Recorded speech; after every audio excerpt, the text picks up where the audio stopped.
In Section C of the European Convention on Human Rights, we turn to the actual rights, the rights that are contained, the rights and freedoms that are contained in the European Convention on Human Rights, and look at not only what's contained in the various articles, but also in the way these articles have been interpreted and have evolved in the case law of the European Court of Human Rights. Because the Convention is very much a living instrument. It is something which is of contemporary importance and which has to be interpreted and applied within the political framework of contemporary Europe. In the Section C, we look initially at Article 2, which is the right to life, and the right to life also touches upon the debate as to when does life begin, and indeed when does life end. And as I say, that is done by reference to some of the case law which has come before the European Court. Also, is there an exception to Article 2? Are there on occasions when the right to life may not be absolute, and of course that depends upon the situation, and possibly when, for example, police authorities are having to take steps to repel a particular danger. We then look at Article 3, which is one of the articles which is said to be one from which there can be no derogation. In other words, there can be no exception. Article 3 deals with the prohibition on torture and also the prohibition on inhumane and cruel treatment. Article 3 has been the subject of many cases before the court, but one thing that has always come through in the court's jurisprudence is that Article 3 is one to which there can be no exception.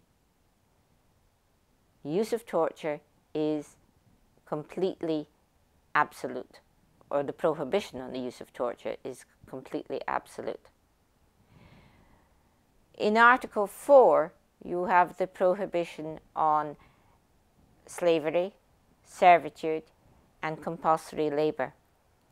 Now, there was relatively little jurisprudence on this, but more recently the article has had new air breathed into it, or new life breathed into it, as the court has been confronted with instances of human trafficking. And in dealing with Article 4, the court, for example, highlighted that there is a duty on a state which is this country of origin for individuals who are being trafficked, just as much as there is a duty, an obligation on the state that is the recipient, or the state where the offence has actually been carried out. We now turn to Article 5, which deals with the right of liberty and security of person, and deals with the issue of when a person can be lawfully detained, because of course detention may be legitimate, and it will be legitimate in certain circumstances. And that is not only for those who may have fallen foul of the law and detained in the prison, but those, for example, who are characterized as being vulnerable and may have been detained in a mental institution.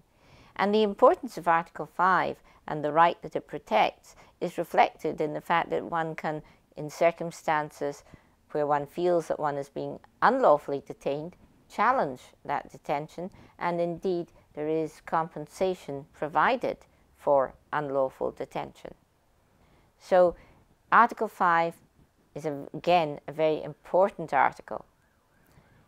We then, for the final section of Section C, look at Article 14, which is an interesting article in that it is not a standalone article, but is known as being a complementary article, because it is on the question of discrimination, but it's discrimination with regards to the application of the rights that are contained in the other articles of the Convention. So these are the issues which are dealt with in section C.